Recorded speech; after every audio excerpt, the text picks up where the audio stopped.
For this evening, the James Comer, right? Did I pronounce that right? Group.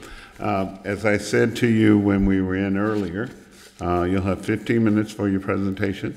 Then the commission will ask questions for you with 15. As I also said to you, you cannot introduce anything new. You should talk about what you proposed in your proposal. And so with that, we'll do the countdown on the clock, and when you see the 15 start up again, then you're ready to get started. Thank you. All right. Okay. Mayor, Commissioners, I'm James Corner. I head up field operations, and it's a real great pleasure to be here. I'm going to ask our team to introduce themselves to you as well.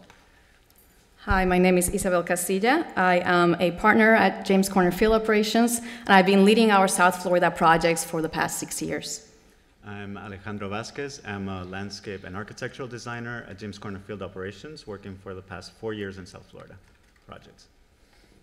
Hi, I'm Giselle Kojil. I work with Tuesday Studio. I'm the vice president, and we're the architectural members of the team. Carlos Prio, Tuesday principal at Tuesday Studios. We're the architectural group. Good morning, Jenna Martinetti with Calvin Giordano and Associates, Civil Engineering. Good morning, David Stanwell, also with Calvin Giordano and Associates, the director of the West Palm Beach office.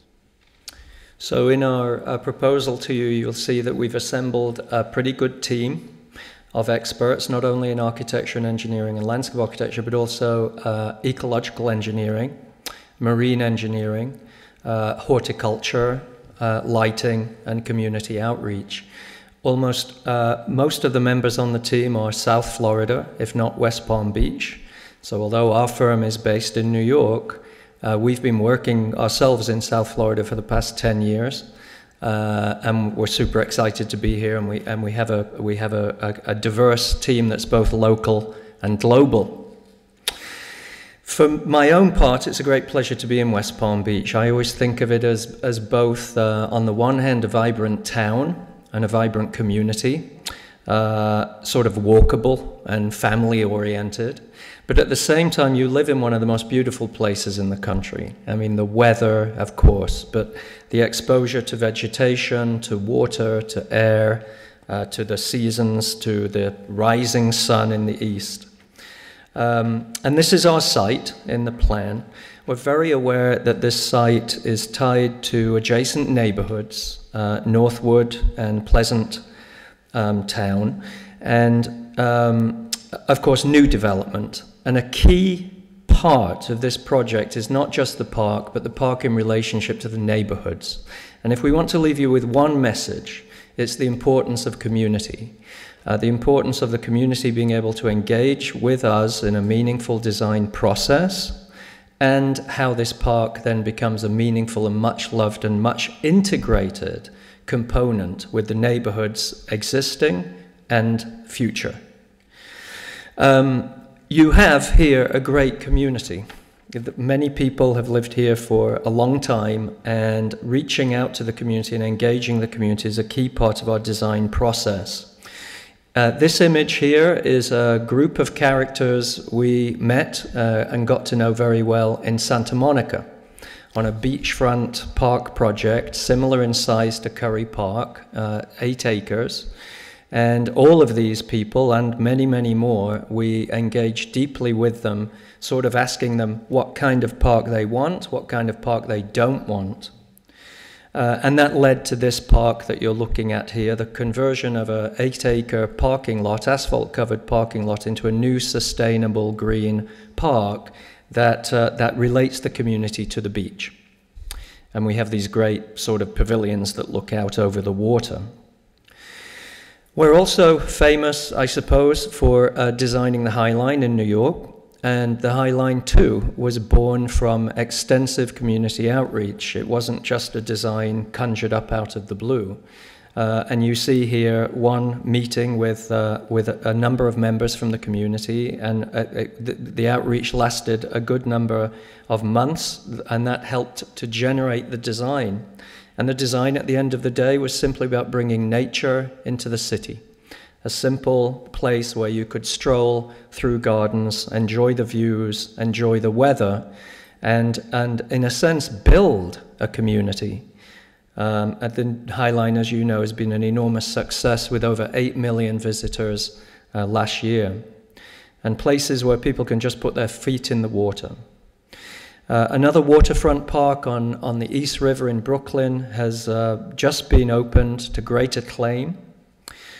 We just opened last week a huge waterfront park in Hong Kong, right there looking at the skyline with an amazing public esplanade looking at the setting sun in the evening. This has already had tens of thousands of visitors in only 1 week. And we're working in Seattle, and this is important. We just want to highlight this for 1 minute because this is really a big ecological restoration story. We're taking what used to be a seawall and converting it to new beaches.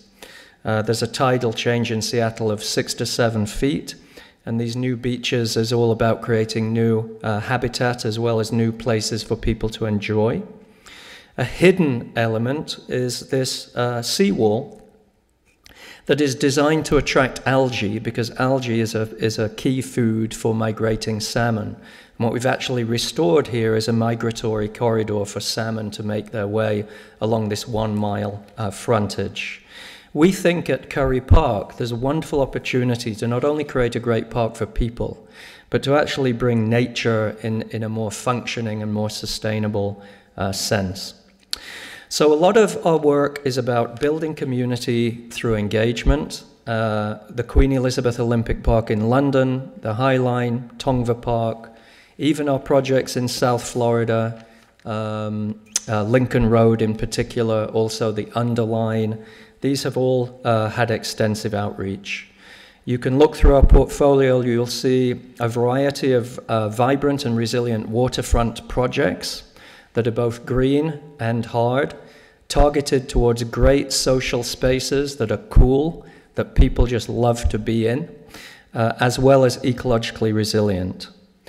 And we have extensive South Florida experience. We designed the Night Plaza in front of the Perez Art Museum in Miami.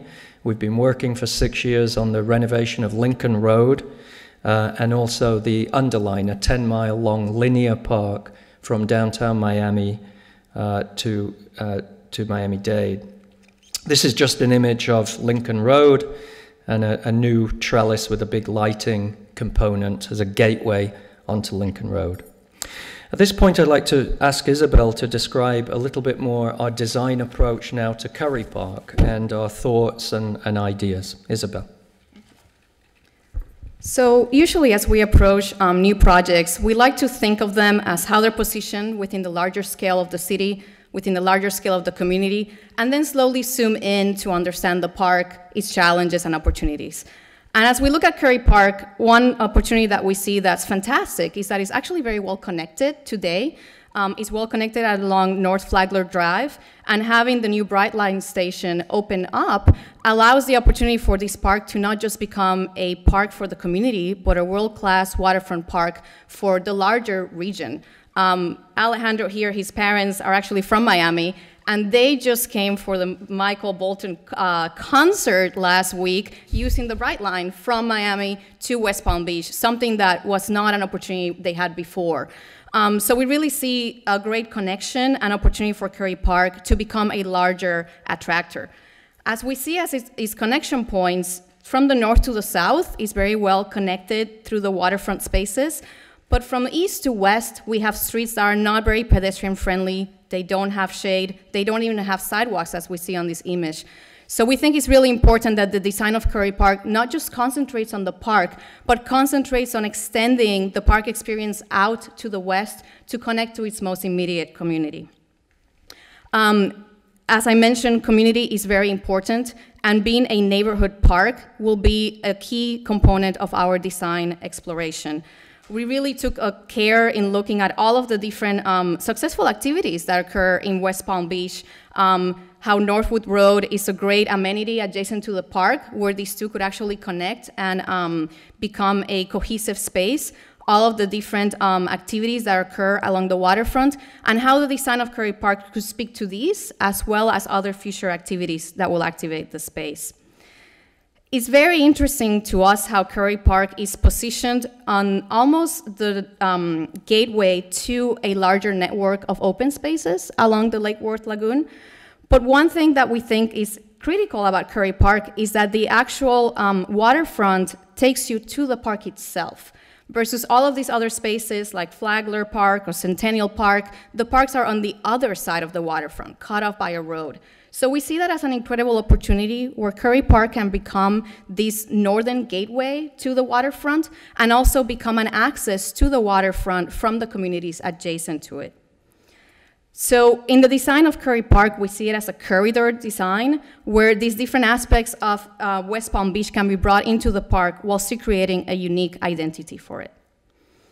Lastly, being on the water and having such long water edges really makes Currie Park a waterfront asset, not just in providing public access to the water, which currently a lot of residents of West Palm Beach don't have, but also using the water's edge as a means to encourage ecological renovation, a way where the park can be diversified by having activities that really speak to the water and that connection to the water unique to West Palm Beach. So as we look at the park, we see a lot of opportunities in its scale, a lot of opportunities in its almost flatness. It's kind of an interesting canvas to work with to create spaces. A lot of opportunities which is current shoreline and the living shoreline that has been installed as an inspiration to perhaps enhance those ecological aspirations to the park. And as I visited the park yesterday, one of the things that was really interesting to me is that the water's edge was highly used. The fishing piers were full of people, but the lawns were completely empty, which really calls for an idea on how we can design a park that speaks to that existing community, what they do there, that speaks to its existing resources, but maybe reformat some of the resources that are less successful to ensure that there's more opportunities and activations to the park. So we see this as a very amazing site where you have a very strong water's edge that should be worked with, and a very strong urban edge that connects to the existing community and the future community. And in themselves, they kind of stitch together what could be a very malleable interior to work with. So when we approach the designs of public Currie Park, we want to expand the city's commitment to sustainability and resiliency. We think it's amazing what you guys are doing here in West Palm Beach, and the park should keep that. We want to provide public access to the water, and we want to make the park a place. So what we included on the RFP that I'll be presenting to you today extremely fast, because I'm running out of time, is a series of what we call design provocations. They're not concept designs in themselves. They're ideas that are intended to stimulate a conversation with you and with the community about the needs and desires of what the park could be, so we could all imagine our ways into the park. The first one is what we call the islands. That is inspired in creating a space that handles ecology, nature, and calmness as its main environmental interest and what makes it distinct. Currie Park today is completely flat with a bulkhead line over here, and is very exposed to sea level rise, wave action, tidal flooding, not just the park, but also its adjacent development. So with the islands, what we're proposing to do is create a series of mangrove islands that create a protection to the shoreline, but also expand the water to the park, so that the park itself is not just Currie Park in its land area, but also a series of islands that allow people to meander through in kayaks, in paddleboarding, and really expands the place. With this scheme, we're extending the city grid out, creating a series of rooms with a variety of activities, active sports fields, lawns, and keeping the existing shoreline with a series of steps that can take you down to the water. Here we see an opportunity where people can really engage with ecology through a series of mangrove tunnels, boardwalks through the mangroves for families. Playgrounds are nestled in very lush environments that bring children out to nature. Shaded pathways for biking and running. Opportunities for outdoor dining where one could stop and pick a coffee in front of the water with steps that take you down to the water's edge. And even opportunities for swimming pools that face the water, so you create that kind of psychological connection. The second scheme that we explored was the idea of coves. In this case, really bringing out the beach out to the public. This idea that people from West Palm Beach do not have direct access to the water. Similar to before, we explored its existing flat conditions, and in this scheme decided to selectively create areas where the bulk edge is cut out, and we create a natural beach to both create access to the water, but also to allow rising tides to have a place to go, while protecting the roadway and development with mounds. Here we have a meandering promenade that takes you in and out from the water to the city, connecting to the neighborhood and bringing people out to the water. And in between have a series of beach coves that can lead to a variety of activities. Public beaches, areas with interactive water features, areas for outdoor sports like volleyball or sand soccer, but also hard edge promenades that allow you to come down into the water a little bit more closely. Opportunities for day docking where people can come on their boats and get off and picnic or go to restaurants on Currie Park, and opportunities for shaded structures. Thank you. Thank you very much. I'm just going to finish with a summary, our last scheme. Yeah, we really can't, our time is up. Thank you. Thank you. We're going to start with questions in 7 seconds.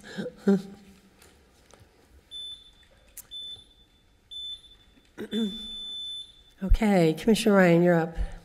Thank you. And the question that I have, excuse me, asked has to do with all the elements that go into the water. So could you please elaborate on your experience and relationship with federal, state, and local regulatory agents that will need to be engaged with, and the timeline that you expect that to take? Thank you. Sure. So while we have not worked in South Florida directly on the water, we have done a lot of projects that have engaged the waterfront in similar ways in New York City, in New Jersey, and in Seattle.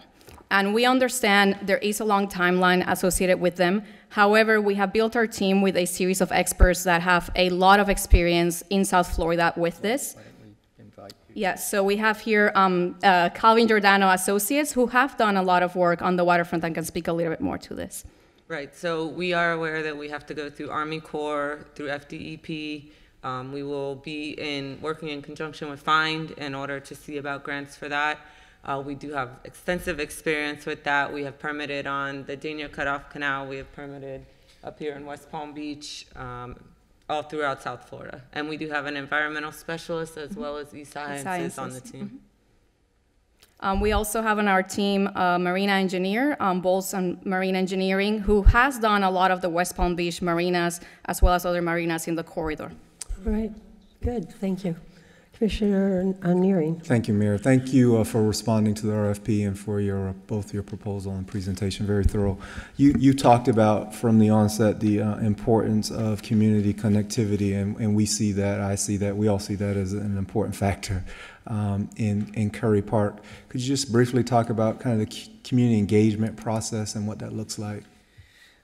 Part of the reason we have 3 sort of sketches is to illustrate how we would normally work. So we would develop these sketches and present them in a community meeting and explaining how they're all different. One has much more of a nature emphasis. It's passive, it's green, it's natural. There's a lot of environmental influences in it. Another is a lot more about social space, especially beach-oriented and waterfront social space. And the third one, the dunes, which we didn't really have time to get into, but it is in the book, is about a mixture of these natural settings with these social settings. And by showing the imagery, it colors people's imagination about what's possible. And then we ask them, what sort of things did they just see that they really liked? And what sort of things did they just see that they don't really like? And we'll have a conversation about that. Then we'll come back a month later with another design iteration that reflects all of that input. And we play back to the community what we heard at the last meeting and how what we now have reflects their input. And we ask them again, what in what we're showing you do you really like and get excited about, and what don't you not like? And we come back again a month later with another iteration. We do it for about three iterations until we get to something that most people can recognize that they've had a hand in it, that whatever they were interested in, whether it was nature or sand or food and access to food and beverage or whatever their interests are, they can see themselves that their interests are reflected in that design, and then they're behind it. And then we can tune up the design. We start to think about materials so that we build a robust park that in 5 years' time is still standing. And all of the details and all of the finesse of crafting a beautiful park begins to get worked out. Thank you. Thank you. Commissioner Lambert. Thank you, Mayor. Thank you for your presentation. We've had some discussion about the water, about connectivity, about activation. I'm curious, from your review of the park, what do you see as one of our biggest challenges to overcome, and how have you addressed those in past projects? Well, we think that, for example, as Isabel had mentioned during the presentation, there's the whole resiliency issue and the water's edge. We think we need to take advantage of that and be able to create not only a destination, but also something that works for the community in terms of mitigating wave action, mitigating sea level rise. So how does that all come together is something that we find it really, really important. The issue of topography and perhaps creating an identity through topography, that could be really powerful. You create sight lines, whether you're on the ground or a little bit further up.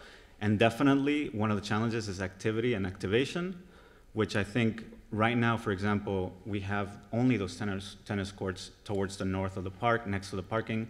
Can we start spreading some of that activity throughout the park? There is enough room for more than one kind of activity to happen. So those are the main three. And I think part of the idea of engaging with the community is to understand what activities draw them, what they would engage with, so that the areas of the park that are extremely passive today, these big lawns, can actually be populated with things that a multiplicity of users will use. We want to appeal to the tennis players, to the dog walkers, to people with families, to people that fish, so that every single person in the community has a place to go. And that takes away what we also saw as the biggest challenge, which is a park that is underutilized today. But we think the engagement with the community will really allow us to tailor to that. If you look at the diagrams, they all try to do two things, which I think are probably the two biggest challenges, as already touched on.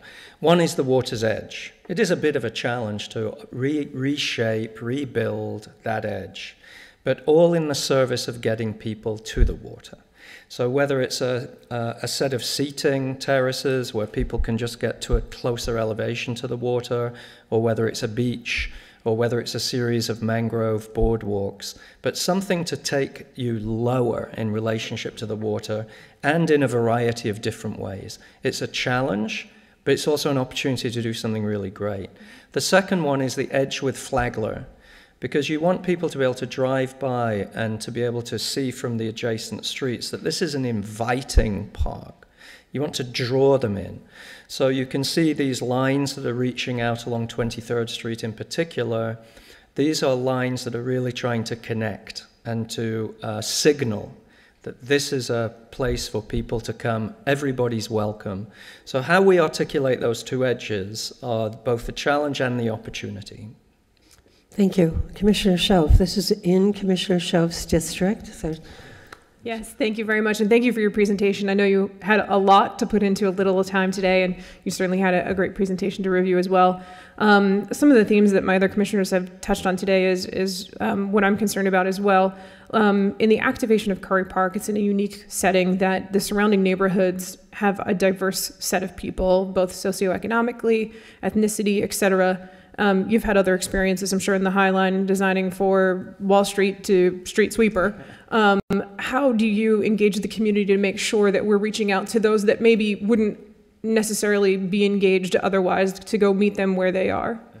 So one of the things we like to start with is when communities are very diverse, we actually like to start by going into the community and having smaller meetings and groups where we actually go into schools, or we may go into a community center and reach out to people that perhaps may not come to a community meeting, or perhaps feel shy about raising their voice on their needs. So we have one-on-one interviews like the ones we showed you at Santa Monica, and we slowly start collecting those ideas and slowly start making groups bigger and bigger so that we have collected their thoughts. We then present their thoughts to the larger group, and they start seeing how there are shared ideas and ideas where priorities need to be established because not everybody can get everything they want. This is something that we did on Lincoln Road. We had over 40 meetings on Lincoln Road with the different constituents. We had residents of the area, we have tenants of the stores, some were restaurants, some were retail, we had owners, we had city, and we had meetings block by block. These were meetings with 10 people, where we sat down with each one of them. And at the end of that, and at the end of that process, people actually came to us and said, you really listened, you really addressed our needs, and we understand we can't accomplish that because it affects this other person. So for us in this community, it's very important that we are able to do those one-on-one communications and then slowly bring people together to generate the vision for the park. I just wanted to give you a quick example of what we had done, for example, in the Bay Area in San Francisco. We actually build a series of games for actually children in the community as well to understand what we're trying to do. So for example, we were having all these discussions about how to absorb in the wetlands water, so they understand that. So we build these games with sponges in it so that they could understand all the process that we were trying to develop for that shoreline. And bringing the that's some of the images together on the screen here. And the funny little colorful thing in the background is actually a vehicular hub that we drove from neighborhood to neighborhood. And it's covered in a SpongeBob fabric. And the idea is to make it user-friendly because a lot of people don't always feel that the park is for them, kind of thing. So to be able to make it fun and inviting is a way to make them feel comfortable, and then they'll open up about what it is you could do at the park that would attract them, what they would like to be able to do at the park. And that's the kind of information you need to make sure that when the design is finished, it's welcoming and supporting all sorts of people. Thank you. Commissioner James. Thank you, and thank you very much for your presentation. It was quite insightful. If you have visited the park, I'm sure you have observed a significant homeless population there. What are your thoughts about how that situation can be dealt with, where the park will continue to be perceived as safe and welcoming to families, et cetera? So what are your thoughts on that? Homelessness in public places and in parks is an enormous problem, especially in a city like this where you have such beautiful weather year round. And we've had these problems in San Francisco, in Los Angeles. You mean it's not just West Palm Beach? It's not just West Palm Beach. In fact, Santa Monica struggles with it to this day. Sure, yeah. And the same frankly in Lincoln Road, even in Miami Beach. And I think the answer is twofold. One is let's try to make sure the park is active. The homeless don't like to really camp out where there's lots of other people. They want quietness. So if we can ensure that the park is visually open, it's well lit at nighttime, there's activities, there's other people in there, you'll probably find that the homeless will be looking for somewhere else to camp out. And secondly, that it is a management issue. It is something that the town needs to take on with regards to how they actually manage it and how they move on and what their actual policies are. There are things we can do with design, for example, furniture that isn't liable. And how things are lit and how you have sight lines. But a larger part of it is make sure the park is active and well lit, and make sure there's a clear policy in the city for how the park will be managed. Thank you. I am really pleased to see the emphasis on resilience and sustainability, and it really goes along with many of our own goals here in the city. That being said, I'm not going to ask a question about that. I'm going to ask a question about connectivity to Northwood Village. You know, we've been trying to grow that area in terms of retail and restaurants and activity. How do you see that connectivity working? Well, I think it's actually a great proximity and amenity, and something that we wish when we were designing public spaces we had already. Northwood has the right scale to really attract people. People that go there could end up at Currie Park and the other way around. But right now there's no connection because the sidewalks are not clear, there's no shade at all, and here that's extremely important. And in a way, a lot of people that are downtown are not drawn as much to the north. I mean, I walked from Currie Park all the way downtown, and the more downtown I went, the more people I found along the way. So I think it's important that the design establish that relationship, that we use the Joel Davis Park as perhaps a gateway that is kind of an appetizer to what you could find at Currie Park, so that when you're in Northwood, you kind of get that sense that there's a public space, a community space, and that draws you out to the water. But we also see opportunities where the park itself can have a series of day docking areas where people that are traveling along the lagoon could actually dock and head out to Northwood Village and use those restaurants and use those spaces. So we think there's an incredible opportunity, and it just needs to be tied together with design. There are two key streets, correct me if I'm wrong, 23rd and 26th. And those two streets are absolutely key to be able to bring down. Thank you. All right, well, thank you very much for your presentation. We appreciate your time. And we look forward to seeing where this goes, I guess. Thank you. Thank you very much.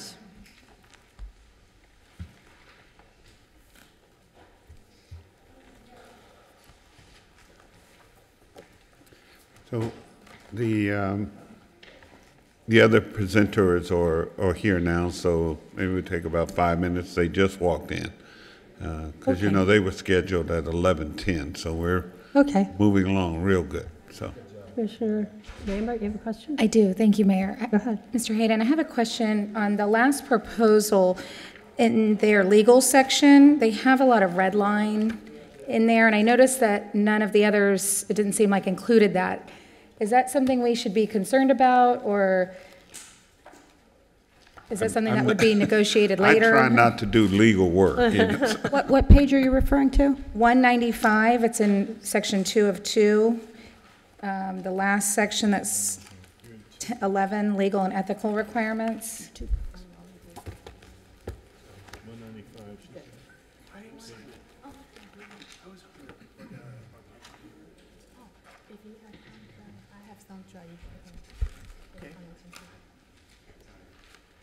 These look like provisions that would have to be ultimately negotiated. But we're not negotiating at this time, but certainly they've put it in their proposal, so I'll take a closer look at it and answer additional questions after the presentations are complete. Okay, thank you. And I would just add that, Councilor said, it's just a proposal.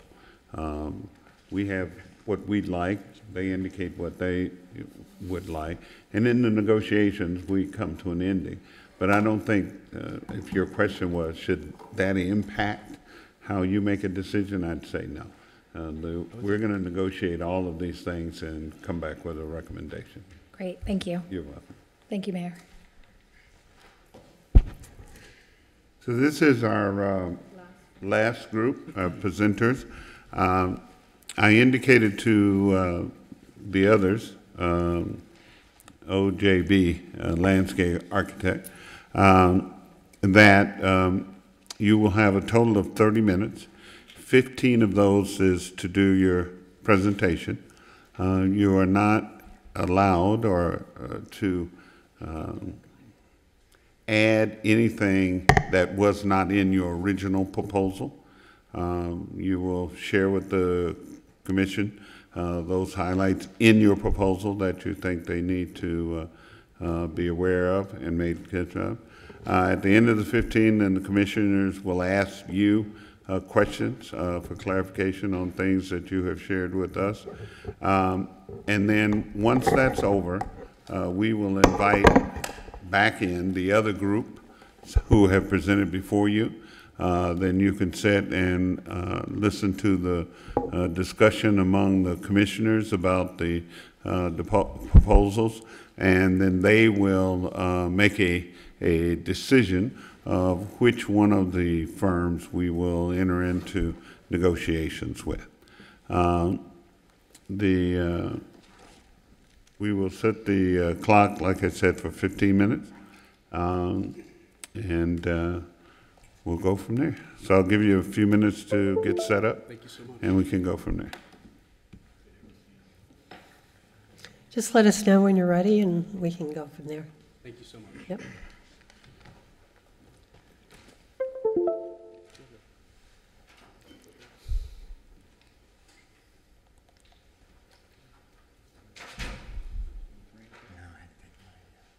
Does some work too?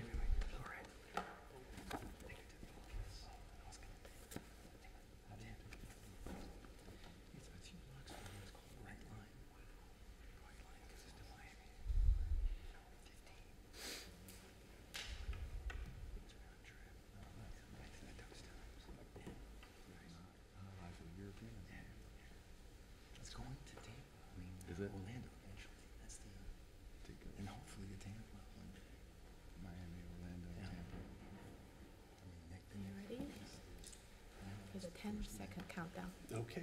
You ready? We are. So put the microphone more towards you if you're going to speak. Thank you. Yep.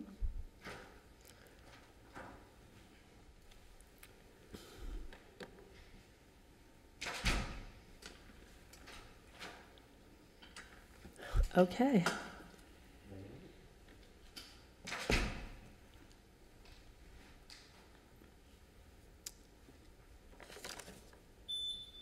All right. Okay, go ahead. Who's speaking? We're both going to be Okay, speaking. we're going to go like this. A little bit of this going on. So good morning. First of all, we are tremendously excited to be here to discuss the reimagining of Currie Park. OJB is a firm of 77 professionals across 5 offices. We have a wide-ranging reach of expertise in many disciplines. 2019 marks our 30th year in business, and Jim Burnett, our founder, founded the firm on the principle that landscape and well-designed public space can have an extraordinary impact on the communities that they serve. For this team, we've internally, Jim Burnett is going to be the design vision. Myself, my name is Cody Klein. I'm a partner and managing principal of our East Coast offices. I'm going to be the principal in charge of the project. Simon Beer, who's also with me today, is a design director in our Boston office, and he will be essentially the kind of day-to-day project manager. Tara Green is our principal of program management and development. She really focuses on activation, programming, operations, the kind of business and activation side of a park. And then we have a tremendous support staff with us as well. The overall structure of the team, OJB, we're the prime consultant. We will be the prime consultant. But what we have done is assembled really a national, regional, and local team of experts that we think make up a very strong team. As you can see in the structure, the team is comprised predominantly of Florida-based firms. OJB, HLB, Fluidity, and RSM have collaborated on many, many projects all over the country.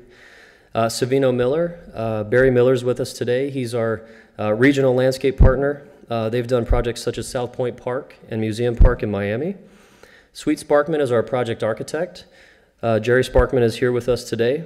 They have done, by the way, they're winner of the 2018 Florida AIA Firm of the Year, which is quite an honor. They've done projects such as Siesta Key Park and Pavilion and the Minnesota Beach Park Pavilion. Moffitt and Nickel is our project engineer. They're going to be taking care of all things engineering on the project. Tim Blankenship is here with us today. They're really focused on marina, waterfront planning, and they bring a tremendous amount of knowledge to the team on the complexities of the development of a waterfront project of this type. And then Urban Associates is our real local boots-on-the-ground presence. They have 40 years experience practicing in West Palm, and their office is essentially across the street. So we have a long history, or our team has a long history of collaboration with them. So we create, our practice is probably most well known for our urban parks and open spaces. These spaces are catalysts for economic development. social engagement, and community vitality. 3 out of the last 5 years, our parks have won the ULI Urban Open Space Award, which recognizes the world's most transformative public spaces, promoting healthy, sustainable, and equitable outcomes in their communities. This is something that we as a firm are very, very proud of. We achieve much of this success through activation and programming of our parks. This is something we know is going to be important here in Currie, making basically what is today a passive park into an active, flourishing, engaging public project. We will also work with your existing parks development and municipal staff to make sure there are calendared events and free programs and events such as fitness, concerts, music, outside festivals, markets, art shows. That's the type of activation that we have seen that brings life to a space and helps turn a beautiful space into one with a beating heart and with a soul. This is really what keeps people coming back to the park. Ultimately, we're landscape architects. So we feel that landscape is a really powerful medium. Humans have an innate connection to nature. It's healthy, inspiring, rejuvenating, and it enriches our lives. You'll see in most of our park work that our parks really focus on the connection and bringing people closer to nature. We use the latest and greatest technology to successfully communicate our design and process. This technology also enables us to be good project managers. That's something that we take great pride in. To effectively manage and efficiently manage a complex project such as this, and to ensure that our projects are delivered at an exceptional level of quality. Now we're going to talk about a couple projects that we think are really relevant to Currie Park. Starting with Clyde Warren Park. This is a park in downtown Dallas. It was the winner of the 2014 ULI Urban Open Space Award. And one of the principal reasons why we were awarded this honor is for the economic impact that it had on the surrounding neighborhoods. After the park was completed, we saw a tremendous rise in uptick in commercial real estate prices, as well as new developments surrounding the park. So Clyde Warren is a 5.5-acre urban space spanning an 8-lane highway, bridging the gap between 2 otherwise separated neighborhoods of the Arts District in uptown Dallas. We went through an extensive public engagement process on this project, as we do with most of our parks. And basically we built a program that includes highly active children's garden, drawing visitors from all over the region, a large off-leash dog park, a food truck plaza, event lawn and flexible pavilion that's host to over 1,000 events annually, a 5,500 square foot restaurant, botanical gardens, outdoor reading rooms, social recreation pavilions for games and amenities, interactive water features to promote play, and as you can see, day and night activities.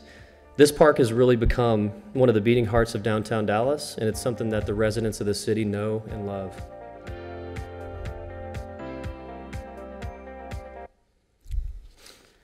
So Levy Park is another one of our ULI award-winning parks. It was awarded the honor this year in 2008, last year in 2008. And one of the main reasons it was chosen was because of the incredible transformation that occurred. Much like Currie Park today, Levy Park was mostly a passive neighborhood park in Houston's Upper Kirby district. Essentially, just lawn and a ball field previously, it was reimagined as an active and highly programmed open space that includes an imaginative children's garden that's punctuated with large trees that were preserved on site, interactive water features, an iconic multi-purpose pavilion with restroom facilities. There are community gardens that are integrated, stormwater features, a dog park, different games areas throughout, and a playful, universally accessible skywalk that meanders through the trees. So we want to begin by walking through a series of diagrams and drivers that informed the design decisions for the development of the vision for reimagined Currie Park. First, we began by creating a strong physical, visual, organizational connection to the community.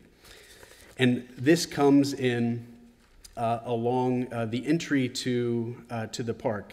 On the north side of the connector, we more efficiently organize the operations of the boat ramp so that that's so popular today. We also introduce additional structured parking to accommodate the expected increase in demand for park visitors and the future marina. Between the conveniently located structure and the community connector lies an urban village, which is a versatile, vibrant retail and amenity experience made up of unique offerings of pop-up shops, markets, vendors, kiosks, all within a plaza space and under a large open-air pavilion to offer shade.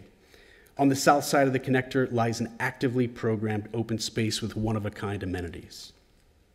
So one thing that we really started to look at was creating a more porous park, and that begins by the creation of that community connector when we re-envision the main entry into the park as the extension of Northwood Road. It better connects with the vibrant retail district on Northwood and brings that energy into the park. 23rd Street becomes a pedestrian-only thoroughfare at Dixie Highway, and our vision is that Joel T. Daves Park extends and becomes more of a linear connection into the park. Access for boat trailers is isolated to the north side of the park, separating the boat function with the pedestrian function of the park. Additional entry points at key intersections are added to the south of the site. So within the park, we felt like it was very important to create that central amenity, that central gathering space that becomes the heart of the park. This space accommodates neighborhood and community celebrations, demonstrations, and gatherings directly adjacent to the water's edge.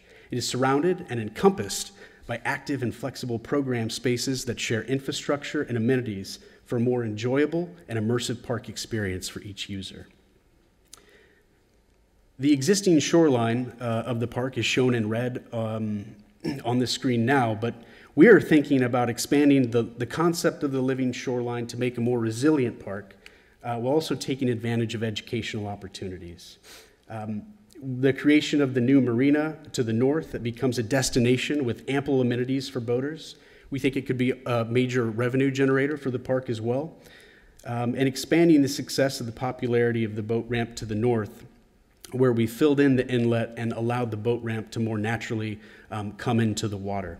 We also provide opportunities for users to better connect with the water and engage with the ocean.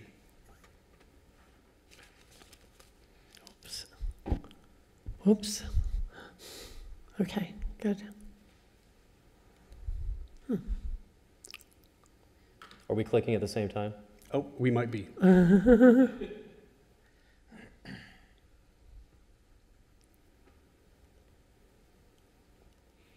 All right. Sorry about that. So as we enlarge and look at the plan, this is the public green, which is essentially the reimagined Joel T. Daves Park, which is an extension and a critical connector into the reimagined Currie Park. On the north side, you can see the boat ramp, which is reconfigured. We know that that's a successful thing today, but we think that we can make it work better. There's a structured garage with active recreation, tennis courts, photovoltaics, and active amenities on top. An urban beach stretches along the waterfront where the new 100-slip marina is. Active games court next to the restaurant. And the Currie Park Village is really that area that's very flexible. It's for activation, for vendors, kiosks, food trucks, farmers markets, all kinds of different activities that can happen all underneath this large shade pavilion. The extension of Northwood extends into the park and interacts with the waterfront restaurant that's stilted above to preserve views. There's a water fountain plaza, a visitor pier for people coming in from their boats, along with ways to activate the oceanfront, a large adventure playground, children's botanical gardens, active lawns for fitness, a large dog play area with food and beverage opportunities that interact with that, and a large central green with a boathouse amphitheater that both serves the lawn and the active recreation sports launch. Further south, the Eco, Oculus, and Fishing Pier combine together to create educational opportunities and sporting event with fishing. It also allows for a protected beach area with restroom facilities that are also located throughout other areas of the park. The protected and integrated MLK Memorial, a pathway that streams from the south to the north with fitness nodes along, and a restored coastline all along the edge of the plan. So to help expand upon the concept that we've shared with you, we wanted to do a quick fly through essentially to help visualize what these spaces could look and feel like.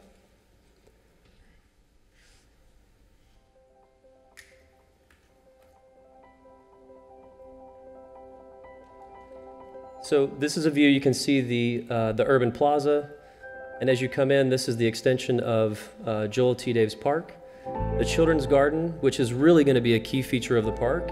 It's a real activation center. As you can see, the large lawn, which becomes the heart of the park, punctuated by an event pavilion, a multi-purpose dog park and dog park pavilion, the potential for a skate park, a protective beach and fishing pier, and further to the south you see the MLK Memorial that's integrated into the park. This is a visualization of the urban village where we could see lots of different revenue opportunities and engagement for vendors, for pop-up markets, kiosks, all kinds of different activities that can all happen and really be functional 365 days a year because of the use of the shade structure. Adjacent to the restaurant, we see volleyball courts, an very active waterfront. And then again, you can see some of the boat slips, which we, again, think is going to be a real draw for regional boaters coming to the site. As you come from the water, you can basically, again, see the boat slips, the restaurant, which is set on piers, the fountain plaza, which again just adds additional activation. And this is the extension of that Joel T. Davis Park. You can see that this is another plaza that we think could be great for food trucks, for sitting, for engaging with your neighbors. Again, just a very flexible space. So this is the Joel T. Davis Park that's reimagined as a major connector and entrance into the renovated Currie Park. The central event lawn, which could be host to lots and lots of events throughout the year. It's large enough for major events to occur. In the Children's Garden, this is an opportunity to promote health and wellness in your community. It's an opportunity to celebrate the culture of South Florida, and it's an opportunity to engage with kids of all ages. Thank you. Thank you. We're going to go to questions now. Thank you. Thank you for the presentation. It's excellent. I really like the Joel T. Davis Park extension and the Northwood connector. Okay, Commissioner Nearing. Thank you again. Just want to underscore, thank you for responding to the RFP and for your both your proposal and your presentation, very thorough. So you talked a little bit about the importance of connectivity, and I too agree the Northwood Road extension ideas like having the boat access isolated, I think are really key. Community engagement, can you just touch on what that looks like for? Yeah, absolutely. And this is the one caveat that we wanted to make with this vision, right? Is that we've done this in complete isolation in our studio. Mm-hmm. It's missing the most critical element, which is your participation and your constituents' participation. So community engagement is a big part of our process, and it starts immediately day one. So the way that we visualize this park today is probably nothing like what it will end up looking like. So we go through a very thorough community engagement process. It's something that we have a lot of experience with. And ultimately we find that the outcome of that is really makes a better park. Great, thank you. Thank you for bringing that up. That was actually my question as well, but thank you for the presentation and the time and effort you put into it. If you could address my question in thinking about the community outreach, my question is about our biggest challenge and what you see that being with Currie Park, and whether it is connectivity, activation, the shoreline that you mentioned, and how you have addressed these types of issues in other projects through, and also if you could include the community outreach. So the question being the biggest challenge is what we're looking for. And how you've addressed it. Well, I think one of the biggest challenges is yet to be addressed, is really about the community engagement. It's really, and I don't necessarily see that as a challenge as much as an opportunity, because the way in which we work with the community is different in every city. Every town has a very unique constituency, a very unique sense of how the community connects with the community leaders. So I think that's, to be totally candid, it's always a challenge, and how to navigate that process successfully. Because, in a park like this, not everyone is going to get everything that they want. So you have to find that balance of the greater good. So I think that's probably the biggest challenge. Yeah. Okay. Sure, Tim, Did you want please. to? Sure, if I can just address your question on the shoreline, one of our concepts, our main concepts, is to incorporate living shoreline wherever possible. Not only is that more cost effective, but it's also more adaptable to some of the resiliency challenges communities such as the city of West Palm Beach have. So we would like to integrate the living shoreline that can also have an educational component. We can incorporate some boardwalks and activities and have different types of species along areas that also provide shore protection for the park. And potential grant opportunities, right? Yes. Thank you. That's good. Okay, Commissioner Schoaf. This is in Commissioner Schoaf's district. Thank you, Mayor. We are really, really excited about this, and thank you for your presentation today. Very thorough job. I further like to see all the activation you have planned for around the park, too. I think what's unique about the Currie Park site is the neighborhoods that surround it and the diversity that exists in those neighborhoods. And, you know, you've pictured a lot of really great amenities. How do we make sure that those amenities are affordable for those diverse sets of communities and that everybody can get a use out of the park? Excellent question. And I think that's, I should have mentioned this when I talked about some of our other park spaces, that we really push that everything that happens in the park is free, because we think that there's enough revenue streams that can be self-supportive of the functions of the park to not put an additional burden on, city funding, that you can offer these things for free, which makes it much more inclusive. Obviously, things like the restaurant, you can't make the restaurant free. But again, I think those are all conversations that we would have. But we feel very strongly that no matter what we would do, that all of the events that happen in the park should be free. Thank you. Commissioner James. Thank you, and thank you for your interest in this project and for your very fine presentation. I'm sure as you have seen the park, you've seen the homeless population there. And I'm just curious as to your ideas on how that situation can be managed, handled, so that the park continues to be an attractive location for families and Another great question, and I think one of the greatest challenges of our generation and of us as urban designers. I think the answer is twofold. First, I want to say that we feel very strongly that park space is for everyone, that it's very democratic. It's a place where everyone can feel comfortable and safe. That being said, you have to make sure that people aren't doing the things that they aren't supposed to be doing. So all of our parks are managed. All of our parks have staff that have, they make their rounds and make sure that, that there aren't people doing bad things in the park. But lastly, I think if you design a park in such a way that it's always active, it's always engaging, there's always families there, there's always people there, that makes it feel safe, that makes it feel comfortable. And the people that want to do bad things won't want to be in the park. Thank you. Commissioner Ryan. Thank you, and thank you for your presentation. I really love your focus on the community engagement. That's what's going to make this successful, that everybody feels that they are included. With that, because there are a lot of opportunities to get into the water, I wanted to hear about your experience with the different regulatory agencies that we're going to have to engage as part of that. And I see your engineer is local. Yes. And that's, I think, probably the most important element to that question. Indeed. I'm actually going to let Tim take that question. Thank you. Well, first of all, a lot depends in terms of the regulatory strategy on the existing conditions. So we would do a very detailed topographic, bathymetric, and marine resource map. We would also we have a lot of experience working directly with Palm Beach ERM, Environmental Resource Management Agency here in Palm Beach County. So we would reach out to them about some previous base maps and background information that is available. Once we have this information, then we can understand what the overall park programming is in conjunction with the architects. The living shoreline approaches instead of the hardened approaches have been received very well. There's been a lot of successful projects here.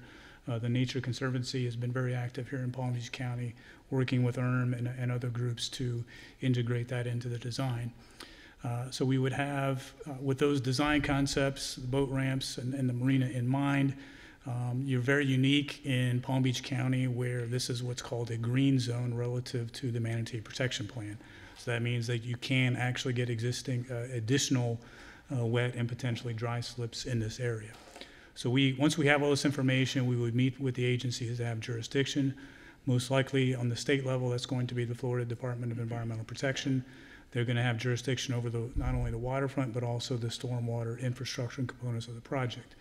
Part of this project is going to be, it's not a exciting and activated type component of the project, but we are going to be addressing stormwater and making sure that that the water quality is maintained and there's no polluted runoff. So we really see this as a win-win, potentially a self-mitigating project just on that basis by improving water quality within the area. So they would be the lead agency on the environmental side of things. An environmental resource permit will be required for this scale of a project. Depending on the phasing of the project, if you want the restaurants at a later date, if there's some funding issues with the parking garage, we can obtain what's called a conceptual permit, which is based on the master plan.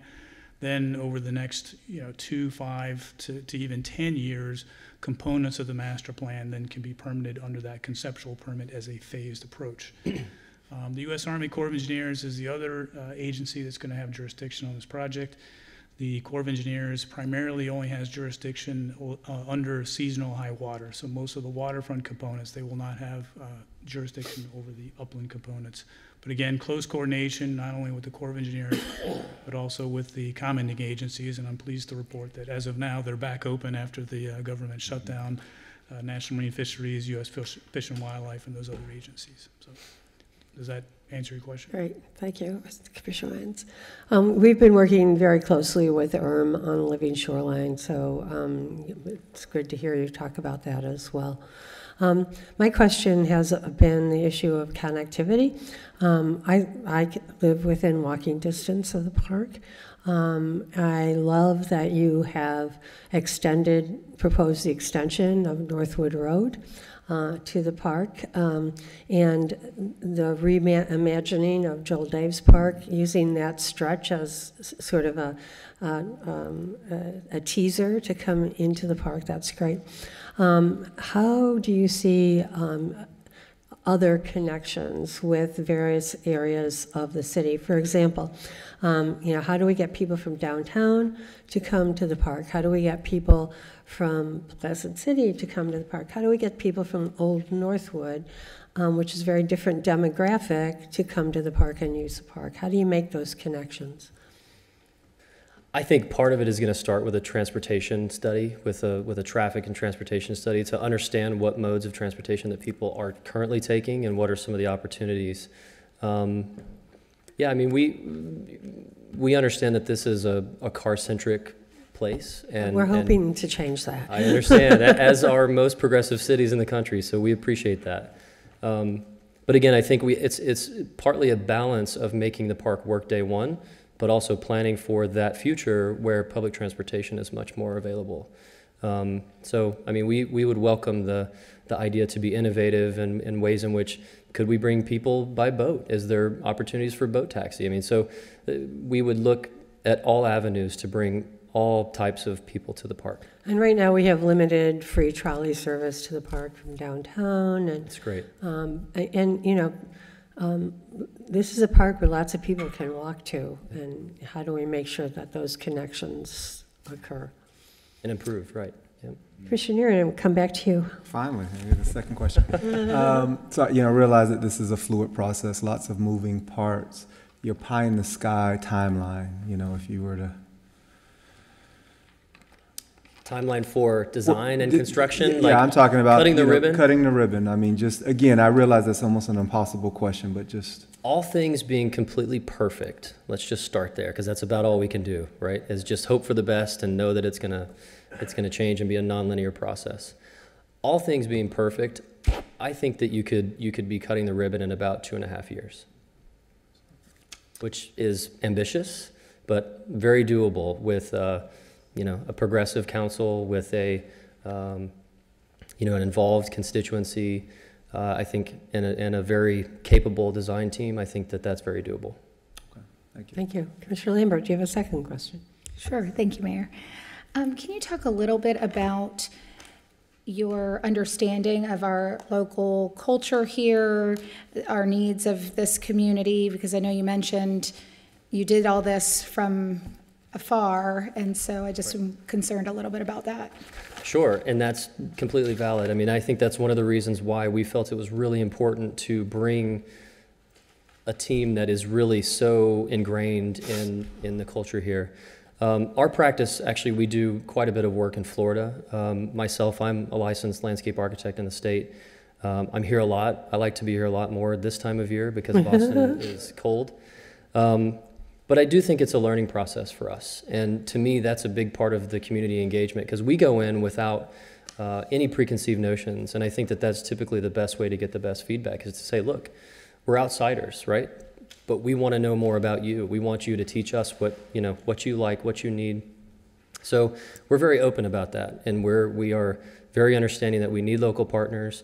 We need the community to help us understand. But that's typically how we approach it. Thank you. Commissioner Shove. Thank you. I noticed in your schedule you have 12 weeks for community engagement. Do you feel like that's enough time to really get in and get that kind of community engagement? Probably not. Most likely not. I mean, again, this is all things being perfect. This is if, you could almost say 12 weeks worth of work, right? And then understanding that there's going to be some shifts and changes. I mean, I think we always have to caveat schedules because it's less about the input and more about the output, in our opinion. So, for us, putting a timeline on the community engagement is tough and not always the best way to do it because if it's rushed, the community feels as if you have, given them something that they weren't a part of and aren't invested in. But if you don't push it along, it could drag on forever. So it's a fine balance, and I think, again, that would be meeting number one we'd want to have with you is talk about the community engagement process and how to navigate that successfully. Thank you. Thank you. I don't know, Commissioner James, we only have 31 seconds. Do you want to give it a shot? We can go fast. Do you have any quick activation ideas that can be done in the interim, even as we're doing some other things, some quick hits? Yeah, I think that's great. I mean, with all of our projects, we like to do proof of concept. So things like food trucks that can happen immediately. You can do visualization. Again, this can be part of the community outreach process where you can get people excited about some of the ideas that are going to happen. And I think those are quick wins to get people, in support of the project.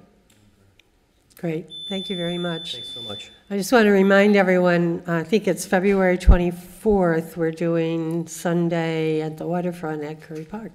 Great. So. We're already doing it. Thank you for your time. Yeah, Thanks, thank everyone. you. Good job. Thank you so much for participating.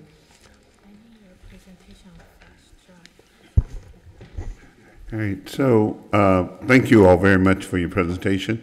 You're more than welcome to stay now and listen to the discussion of the commissioners. We're going to invite the other teams back into the room. You all,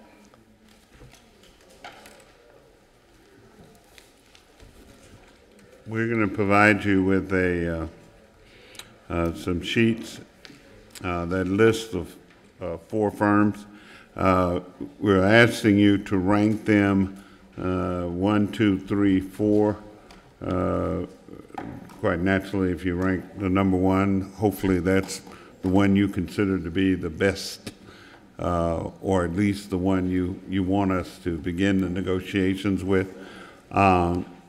Understanding, and I would suggest that you also give us permission once you make that decision. If things don't work out with number 1, we can move to number 2. Or you can have us come back to you after number 1 and explain why that didn't work and ask for permission to go to number 2. But are you ready?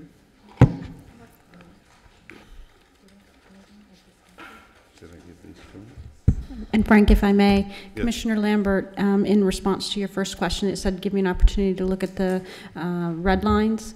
On further review, it looks like, yes, they are terms that would be negotiated ultimately, and if something happened for some reason that we couldn't reach consensus, then we would do as Frank is suggesting, come back to you, move on to number 2.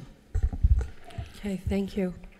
Okay, I want to thank you all for participating in this. It's very exciting for us. It's something that we have been hoping to see happen a lot sooner, but you know how government works. It takes a little longer to get things done, but we have 4 wonderful proposals, and you've made our decision-making very difficult. Commission, well, actually, CRA board, questions, comments, Commissioner Nearing. Thanks, Mayor. Just want to echo those sentiments. This is probably one of the tougher decisions. I think all 4 proposals were awesome and really spoke to what I think hopefully the outcome is at Currie Park. I'm going to also recommend or suggest or support that we do engage in the tiering, in that if we decide, you know, on a number 1, that if there is an issue, that number 2 would then just go into negotiations. We've done that on our fire station, and that worked out pretty well for us. So I support us moving forward in that direction. Thank you. Thank you. Commissioner Shelf? Thank you, Mayor, and I want to echo the sentiments for making our jobs hard today. I mean, I cannot believe the things we've seen today. I'm so excited. The residents that are watching, I can't wait to get their emails, hear their phone calls. They're going to be so motivated about the kind of changes that this is going to bring to the North End. And I further want to say thank you to the mayor and to the CRA for making this a priority. I think we've seen some things that are really, really unique today in looking at holistic approaches to managing the park, creating new modes of transportation, something I hadn't thought of before we sat in here today, opportunities for water taxis that may bring our residents to our parks now too, and just really taking advantage of the natural environment that we have here today. So I'm really excited to move forward here today. Thank you again. Anything else? Commissioner Lambert? Thank you. Again, echo, oh my goodness, these are tremendous, and it's just a very exciting time for the city. So thank you to the CRA, and thank you to all of our applicants. My question might be for Mr. Hayden or Mr. Ward, which is about the budget of this project, because I know a lot of these were just concepts that were brought to us, and even some of the public outreach that was presented, a bus, a vehicle, you know, what kind of budget are we looking at here? Mayor, Commissioners, Commissioner, we don't have a budget for this yet. We're going to look at the design, and we're going to look at how they're going to propose to phase various things. We're going to see how much of the opportunity for a P3 there may be on this thing with a public-private partnership. You know, we would look to the landowners and developers of the near area to, as they have done before, propose some funding for this. Certainly, whatever we do here certainly impacts the public, but it impacts everything that they're doing as well. And we'd want them to be partners to the extent of helping us develop something that would be of course, direct benefit to them. So at this point, we don't have that. It's almost like negotiating the contract. This will be how much public outreach they do will depend on everybody's approach and things like that. So at this point, let's hold on that. And what I'd like to propose to you is let's look at doing the best thing we can do and then figure out how to do it. I hate to approach things from saying we've got $2 to spend, so let's do the $2 plan. I'd rather have the best plan that you want to support, and then let's figure out where the money comes from. Thank you. Commissioner Ryan? Thank you, Mayor. And again, thank you all for your presentation. You've really done a wonderful job. And it is going to be a hard decision to make today. But I also want to thank Mr. Hayden. I mean, this was, I think, a really great RFP, really laid out the things that we've been hearing from the community about what they want to do in terms of activating and engagement. And I love the fact that everybody has taken into consideration the sustainability issues that we are facing there on the water and making them part of a great place to be. So great job, and thank you, John Ward. Thank you. Commissioner James? Yeah, will probably sound like a minor word, but I too echo what all of my colleagues have said. This has been a very good day, and while government does move slow, we do get it right most of the time. In any event, thanks to all of you who presented. Thanks to staff for the fine job that you've done. Mr. Ward, for getting us to this point. And now we obviously have the hard job, which is to make a very difficult decision. But it's good to be in this position, having heard so many fine proposals. Thank you. Thank you. And again, I want to say thank you. I've been thinking as I've been listening to you all talking about community engagement and how critical that is. And I would just sort of challenge you to think about how do you stretch the thinking of the community into more creative and unusual ideas. And while it's critically important to get community input, my hope for this park is that it's a unique and wonderful place that all people want to be. And I would challenge you to think about how do you stretch that thinking to be unique and forward-thinking. Okay, Mr. Hayden? Yes, ma'am. It's in your hands now. Oh, it is, huh? My hard work is over. Thank you. So if I could just clarify, you want a 1, 2, 3, and 4? Okay.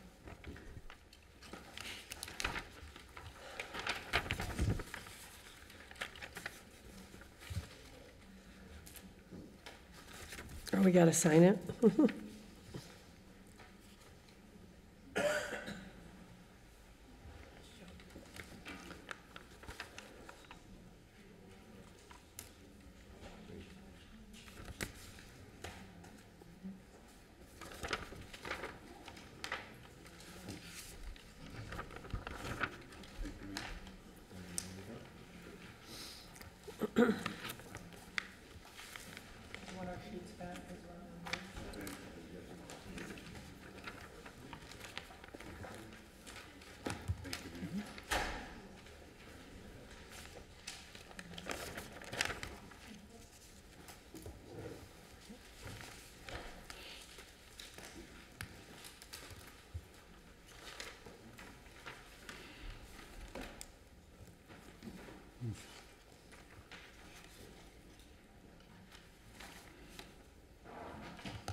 Mayor, Commissioners, if I could, while we're sitting here doing this, I wanted to, from staff's perspective, I wanted to congratulate all the participants in coming in. We were, we put out the RFQ initially. We had 8 respondents, committee that included the public, had good input in cutting that group to 5. We've had 4, I think, very strong proposers here, and I'm impressed with the quality of the response that we've had from this, and I know that showed in their presentations today. So at the end of the day, when it comes out from the selection standpoint of who we select to start negotiating with, obviously in this kind of experienced professional group, there are no losers. You may not have gotten this contract, but I congratulate everybody for the effort that you put into it, and thanks very much from staff's perspective. I had forgotten that there were 8 proposers, and then it was narrowed down to that. Yeah, initially. So it's been a good process, I think.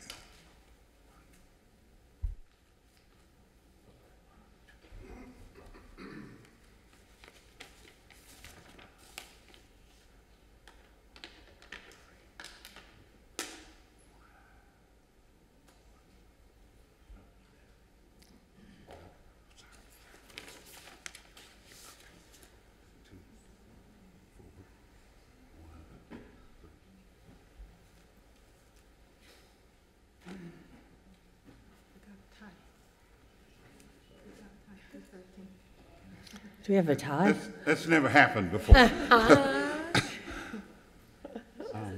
take that for you. Yeah, I bet you can.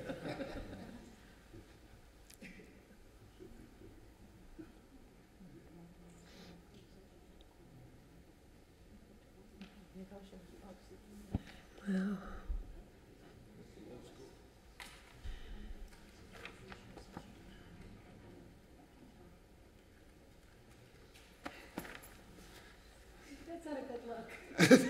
Well, I've never been in these waters before. Can we move forward with negotiating with both the top ones? I'm looking at the code. I'm pretty sure that okay. it's a Look at the coin code. flip when you have It's a coin flip. I'm pretty sure. Yeah. I have no coins. So, Don't we? Oh, goodness.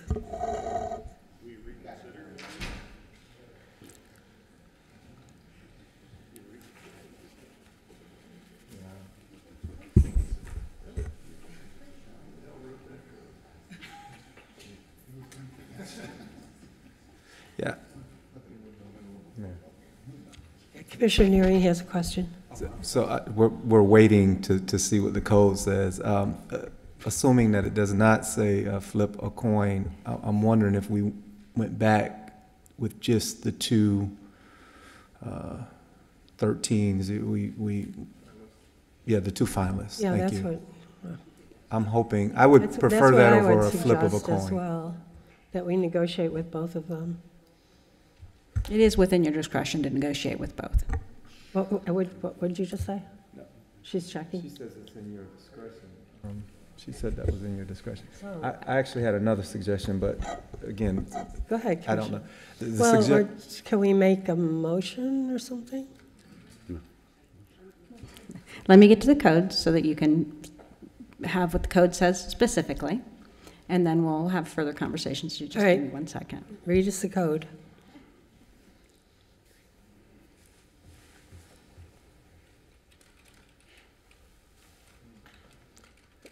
Mr. Hayden, you really never had this happen? No, ma'am, I have not. I truly haven't. But I will admit, as I sat there listening, this was a very difficult job for you all. I thought each of the proposers hit the ball out of the park in their presentations to you. So we were lucky that we only ended up with a tie for 2 and not 3 or, in that vein. So pretty close. Yes, it was. Yes, it was.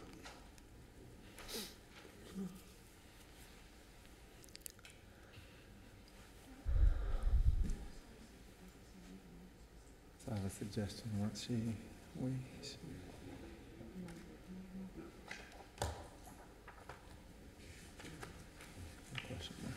Commissioner Nearing. Another suggestion? Well, no, this is, I just want to make sure, because I don't know that I communicated it correctly. Assuming, we'll wait to see what comes back on the code. If there is discretion, my suggestion would be actually having to vote on the 2 finalists today.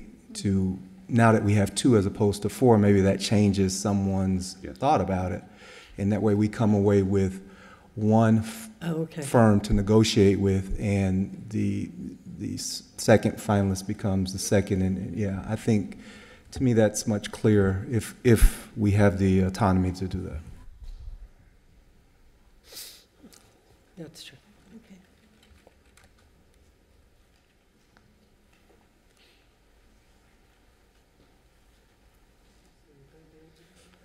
Okay. Commissioner Ryan?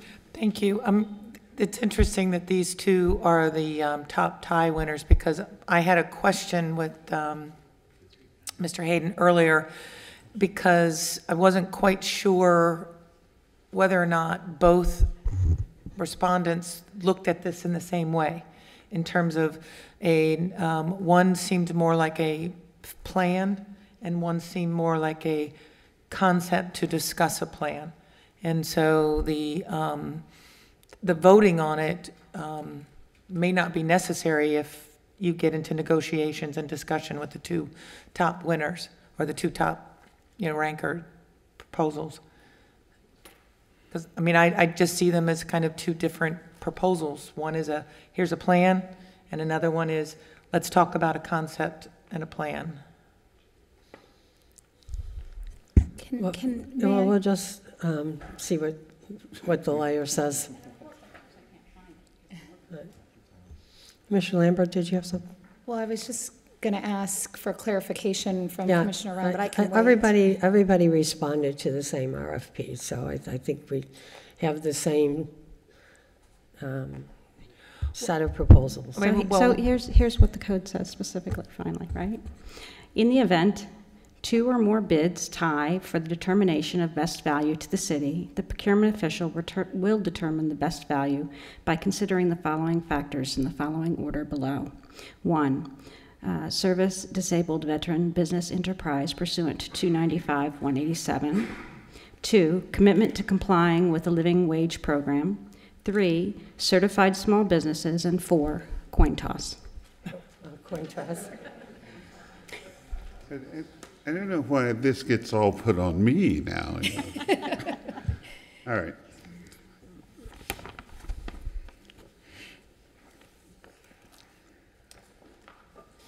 So, if we went by one of them that talks about the participation, right? That was one of them. Well, we have the first, do you have any service disabled veteran business enterprises? No. Okay. The second is the commitment to comply with the living wage program. No. Well, we got a, I'm sorry, go ahead. And then the third is the certified small business component. Yes. So we have a 30% small business commitment and a 20% small. Yes. That one was 25. So, Right. so of the top 2, what are your percentages? Yes. The top 2, James Comer Field, they have a 30% commitment, and Shen Moore has a, as I think the math shows, 25%. May I ask a question? Yeah. Commissioner Shelf? In the code, it's talking about compliance. Is it a check a box, yes or no? Because it seems as though both firms are equal on the yes or no question. It doesn't necessarily specify whoever has a greater percentage. It just says check yes or check no, and it sounds like we're even on those categories. So I go to the coin toss then? I don't Can particularly I want borrow to, no. a coin, please? I don't know, but it says here 30% and 20%. Yeah, and I think what the commissioner is referring to is that if you made a commitment, then you get a check. If you didn't, you didn't. And so if you look at it that way. Is that what the code says? The code simply says certified small businesses. So your code requirement for small business pursuant to this RFP was what percentage, Frank? 15%. So they're both compliant with that? Yes, that's, Okay. that's what the commissioner made. Coin toss. All right. But That's a question. Commissioner James? Is that mandatory, or is there any flexibility in the code for the CRA board to go to where Commissioner Nearing seemed to be going?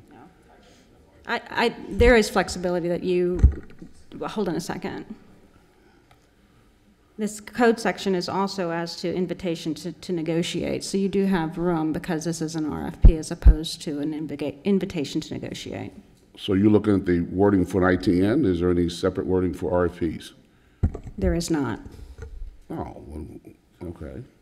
So that's guidance only. That's not mandatory. So, Well, Ms. Rothenberg, what is your advice in terms of just voting 1 and 2 on the 2 tied people as Commissioner Nearing suggests? Can we do that?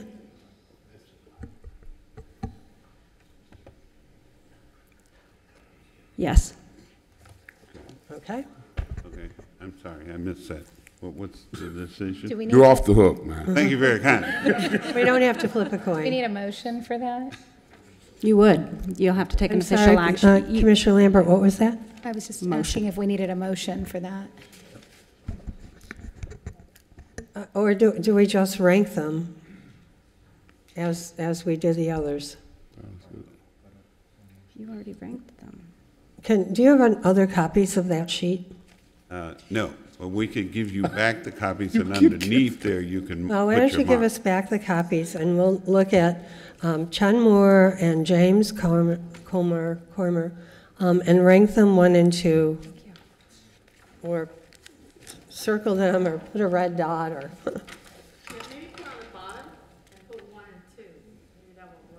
where just immediately underneath the line. Oh, you want it underneath the signature or underneath the line? Let's do it immediately underneath the line of the box, okay?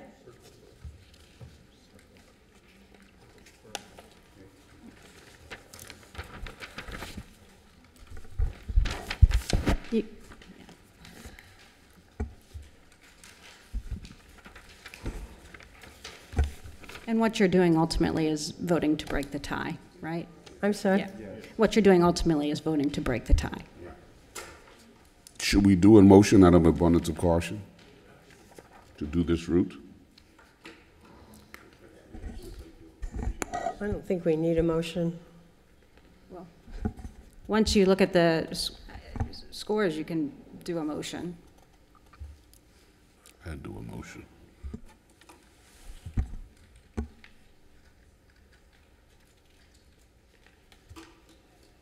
Or you could do it beforehand. You'll come up the same way, I imagine. Yes. Either way. You'll either carry or it won't. Commissioner Mayor, I move that the CRA, this board, ranks the 2 finalists. That's my motion. Second. Thank you. All those in favor signify by stating aye. Aye. Opposed, nay. Motion carries. Good, because we just did it. It's clear.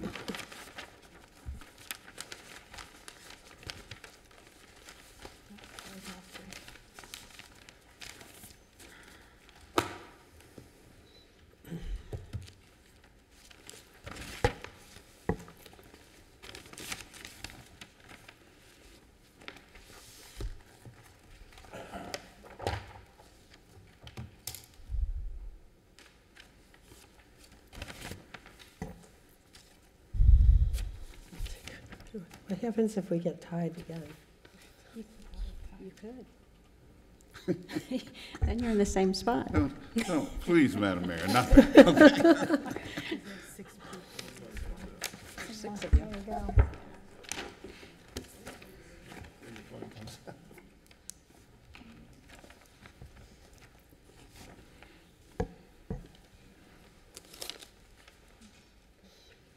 All right.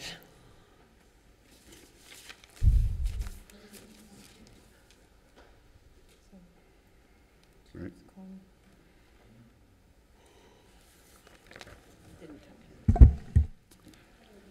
Okay.